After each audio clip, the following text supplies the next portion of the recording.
السلام عليكم. اللي عنده سؤال يا شباب يكتبوا تحت في الكومنتات عشان الفيديو الجاي ان شاء الله الرد على اسئله. ما تنزلش الرد عليك في الكومنت يا محترم وانتظر الفيديو الجاي. ودلوقتي هل الموتوسيكلات الشباب بتتحمل درجه الحراره العاليه، واللي عمل الموتوسيكل عارف وعامل حسابه في التصنيع وفي الخامات ان الموتوسيكل بيتعرض لدرجات حراره عاليه احيانا وما بيحصلش اي حاجه من درجات الحراره العاليه دي، ولا الموتوسيكل فعليا ممكن يتضر ويبوظ بسبب درجه الحراره العاليه اللي هو ممكن تطلع مشوار في يوم حر جدا. ايام الحر يا شباب اللي احنا نقصدها هي درجات الحراره المبالغ فيها اللي هي بتبقى ايام كده، ايام قليله على مدار موسم الصيف كده، اللي هي درجه الحراره 39 و40 و41 و42 والحاجات دي. فهل الموتوسيكل بيتحمل درجه الحراره دي اصلا واحنا بنبالغ اساسا في الخوف من درجه الحراره، ولا هي فعلا ممكن تبوظ الموتوسيكل؟ يعني لو انت واحد شغال دليفري او شيء من هذا القبيل، او كل يوم متعود تروح شغلك وفوجئت ان في ايام حر جدا، فانت يا صاحبي هتتعامل عادي مفيش اي مشكله ومفيش قلق والموتوسيكلات بتتحمل عادي وعيش حياتك طبيعي، ولا تبدا تنتبه وتتخذ بعض الاجراءات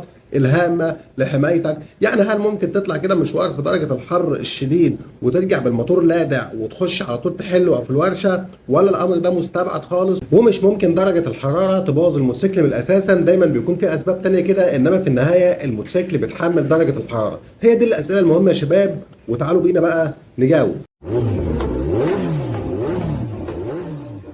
في البداية يا صاحبي خليك عارف ان الموتوسيكلات فعليا بتتحمل كل درجات الحرارة دي. على فكرة هو مش معنى ان الجو حر فانت هتطلع مشوار ترجع معمر، انما خد بالك هي بتفرق في ايه؟ هي اصلا بتفرق بتفرق يا صاحبي درجات الحرارة في الايام كده المميزة اللي بتبقى على مدار فصل الصيف، اللي هي درجة الحرارة 40 فيما فوق او على مشارف ال 40 فيما فوق في وقت الظهيرة او ما قبل الظهيرة لحد العصر. بتفرق في ايه بقى؟ مش بتفرق ان الموتوسيكل مش هيتحملها، ان شاء الله يتحملها برضه خد بالك، انما هي بتفرق ان الاوقات دي مفيش عتاب والغلطه بحساب. هي بتفرق انك ما ينفعش تغلط في الاوقات دي. انت لو ما غلطتش في حاجه خالص الامور بتعدي على فكره ان شاء الله. اخطاء زي ايه يعني؟ هقول لك على الاخطاء اللي انت ممكن تعملها في الاوقات دي تؤدي انك تعمر وقتي. خد بالك يعني اللي هو رايح مشوار راجع ساحب الموتوسيكل او راجع داخل على الورشه يا صاحبي، تحصل بتحصل. هنا هتقول لي طب ما هو بيبوظ اهو، امال بتقول ما بتفرقش ليه؟ انا قلت لك هيبوظ لو غلط. ايه هي انواع الغلط بقى؟ انواع الغلط يا صاحبي انك تكون لابس فلتر زيت مضروب. خد بالك يعني ان الامور دي ممكن تعدي في الظروف العاديه وفي درجه الحراره العاديه.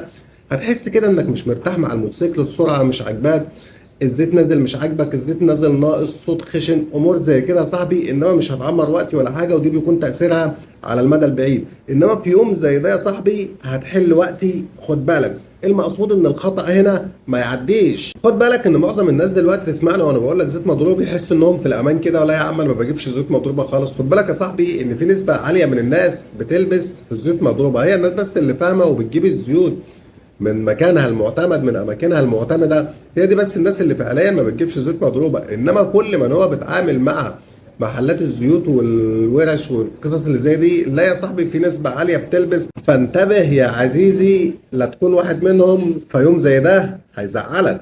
يبقى الزيت يا حضرات هو العامل الرئيس والاساسي، وحاجات تانية هنقول لك عليها دلوقتي، هو العامل الرئيسي والاساسي في معالجه درجه حراره الموتور والتصدي لارتفاع درجه حراره الجو. ازاي يعني؟ خد بالك الزيت ده مش سائل محطوط وخلاص، الزيت ده سائل له وظائف محدده، 1 2 3 4. من اهم الوظائف دي هو تقليل درجه الحراره. وازاي الزيت بيقلل درجه الحراره اصلا؟ الزيت بيقلل درجه الحراره من خلال 3 حاجات بيعمله.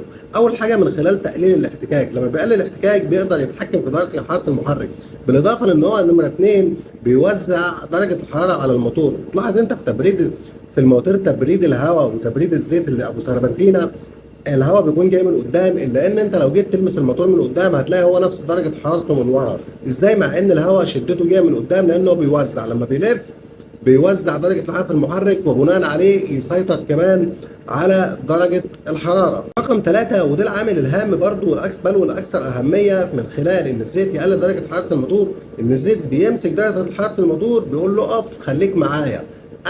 الزيت بيكلم الموتور بيقول له انا اسخن تسخن معايا، ما اسخنش ما تسخنش معايا. والزيت بيجي عند درجه حراره معينه وبيثبت، او الموتور بيثبت معاه، زي الموتور تبريد الميه بالظبط. الميه بتبرد ازاي؟ الميه برضو بتثبت عند درجه حراره معينه، وهنا برضو بتمسك الموتور بتوقفه زيها. ما هو مش هيكون الميه جوه الموتور والموتور سخن والميه ساقعه، لا ما تمشيش. ولذلك في بعض الناس بتسال تقول لك ازاي يعني الميه بتبرد الموتور، وفي نفس الوقت لو انت رشيت ميه ساقعه على الموتور تبوظ الموتور. طب ما هي الميه جوه هي ما بتبوظش ليه؟ اقول لحضرتك الموضوع مختلف تماما، لان الميه اللي جوه الموتور درجه حرارتها هي نفس درجه حراره الموتور فما بتبوظوش ابدا، لكن الميه الساقعه اللي انت بتكبها دي ساقعه والموتور سخن مولع فتبوظه على طول يا صاحبي، فالقصه مختلفه خالص. فالزيت من خلال ان هو درجه حرارته بتثبت عند رينج معين بيثبت الموتور معاه، وهنا الزيت يا حضرات هو المتحكم الرئيس والاساسي في درجه الحراره. الزيت بس لا، في حاجات تانية. بس خليك عارف وفاهم ان انا كده قلت لك ان الزيت مهم جدا، تنتبه للزيت ما يكونش مده صلاحيته منتهيه، ما تمشيش على الزيت زياده عن المسموح له. والمقصود هنا في الايام الحر الشديد، انا قلت لك في الايام العاديه الدنيا بتعدي والعاقبه ما بتكونش في وقته، لكن في ايام الحر الشديد الغلطه بحساب وهتحل وقتي. ففي الايام الحر دي يا سيدي الفاضل انتبه ان زيتك يكون في مده خدمته في المده المسموح بها، وكلما كان النوع افضل يكون احسن، وكلما حطيت اضافات الزيوت اللي بتقلل الاحتكاك كلما كان ده افضل واحسن. تاني حاجه يا محترم، المشي الهادي مسافه طويله في الزحمه في ايام الحر الشديد انتبه لها يا صاحبي، لازم يتبطل الموتور يا اما لازم تتصرف. وخد بالك المقصود هنا عشان انت برضو ما ينتابكش الرعب وكلما جيت زحمه في يوم حر تقول بس لا، المقصود المشي مسافه طويله كده اللي هو هتبدا تلدع منك الموتور، فهنا تنتبه على طول يا سيدي الفاضل. وزي ما المشي الهادي مسافات طويله جدا خطر جدا على الموتور ممكن يلدع منك وتحل وقتي، برضو القرص الشديد مسافه طويله في ايام الحر الشديد برضه ممكن تلدع منك يا صاحبي. فخد بالك من الكام حاجه دول. وانت هنا ممكن تقول طب ما انا لما بسرع الموتوسيكل قوي فالهواء برضه بيزيد قوي فبرضه بيخفض درجه الحراره، خصوصا ان انا تبريد زيت تبريد هواء او تبريد زيت سربنتينه فالهواء بيخبط فده بتعالج. اقول لحضرتك الجو بره اصلا مولع فالتبريد من بره اصلا مش افضل ما يكون. وهنا سؤال بقى، ايه هي افضل سرعه للمشي في اوقات الذروه في ارتفاع درجه الحراره؟ افضل سرعه يا شباب، شوفوا في فيديو هيظهر عندك في الآية اللي فوق كنا بنتكلم فيه عن افضل سرعه لتوفير البنزين لو قلبت على الاحتياطي في السفر. السرعه اللي في الفيديو اللي ظهر فوق دلوقتي دي برضو هي افضل سرعه للحفاظ او تخلي درجه حراره المحرك تحت السيطره، ولكن هتفرق حاجه بسيطه كده ان انت هتزود عن السرعه اللي موجوده في الفيديو اللي فوق 10 كم في الساعه كمان. واخر حاجه معانا يا صاحبي وهو نسبه الهواء في الكاوتش. خد بالك ان نسبه الهواء في الكاوتش لها تاثير حاسم جدا وفعال وقوي جدا على ارتفاع درجه حراره المحرك، فانتبه يا عزيزي من هواء الكاوتش في الايام الحر. تاكد وثق تماما يا صاحبي انك لو راعيت الكام حاجه دول هتشتغل في عز الحر في قلب الصيف بدون اي مشكله، لان انت لو ما غلطتش الكام غلطه دول المحرك هيصد عادي يا صاحبي وهيتعامل عادي وهو مهيأ للحكايه دي او متوقع انه يتعرض لظروف زي دي. خد بالك، انما انتبه زي ما قلت لك في الظروف دي مفيش عتاب والغلطه بحساب. بالمره يا شباب الاستاذ احمد الوكيل بيقول العداد عنده ايري عادي، يعني الارقام ظاهره عادي وكل حاجه ما فيش فيها اي مشكله، بس لما بيمشي ما بيعدش ولا بيعد الزيت ولا بيعد السرعه ولا عدد الكيلومترات اللي هو ماشي عليها. شوف يا استاذ احمد دي موضوعها بسيط جدا، طالما العداد قاري معاك ومنار وزي الفل فانت هنا بتطمن على شريحه العداد، يعني العداد كده سليم، ولكن تبقى مشكله العد على طول كده محترم في سلك السرعه. على طول يا محترم كده هتنزل مع سلك السرعه ده اهو، تمام؟ شوف العطل فين ومن ضمن مكنة السرعة. خلاص كده يا ذوق، في الغالب هتحتاج تتغير.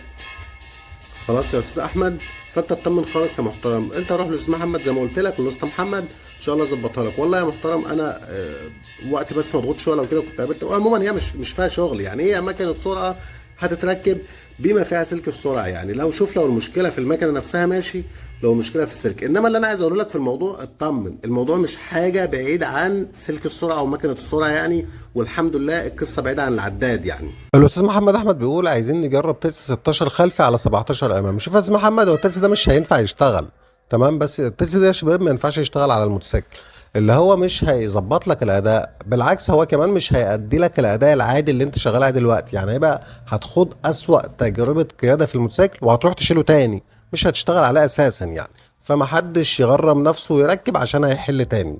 الاستاذ طارق تيتو بيقول ماسوره المساعد فيها خربوش، دي ما بيبقاش لها حل يا استاذ طارق على فكره. دايما يا شباب احنا بنحذر من حكايه خربشه المواسير دي، وانت بتشيل الولسات والحاجات دي، او الواد يلعب فيها ولا الواد الصغير يلعب فيها ولا حاجه، ما بقاش لها حل لما تخربشها على طول. الهواء اللي في الماسوره دي على طول بيخلي المساعد يضرب زيت على طول ويعمل حكه ساعات، لها مشاكل وهي ملهاش حل يا محترم. لو هي خفيفه اتعامل عليها، لو مش خفيفه انت محتاج تجيب مساعد. الاستاذ سليم غالب بيقول انت بتحط نوع الزيت ايه يا هندسه وكميه الزيت. نوع الزيت يا محترم شوف، انا بحط سوبر موبيل عموما، انا بقعد اغير كل شويه، انا في تجارب وفي حاجات بقى، انا بعمل فيديوهات يا محترم تمام.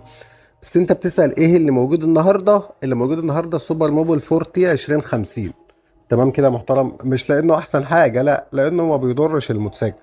يعني احنا اكتفينا بان احنا نبعد عن الضرر بس. ليه طيب ما ترقيش الدنيا وتجيب بقى حاجات تانية احسن؟ والله يا صاحبي قصة فلوس لا اكتر ولا اقل يعني. فده اللي موجود في الموتوسيكل حاليا، وانا اول ما باخد نفسي كده بروح مغير على طول يعني. وكمية الزيت في الموتوسيكل الحلاوة ال 200 في فيديو هيظهر عندك في الرقال اللي فوق، هسيبه لك عن كمية الزيت او سعة الزيت في الحلاوة 200.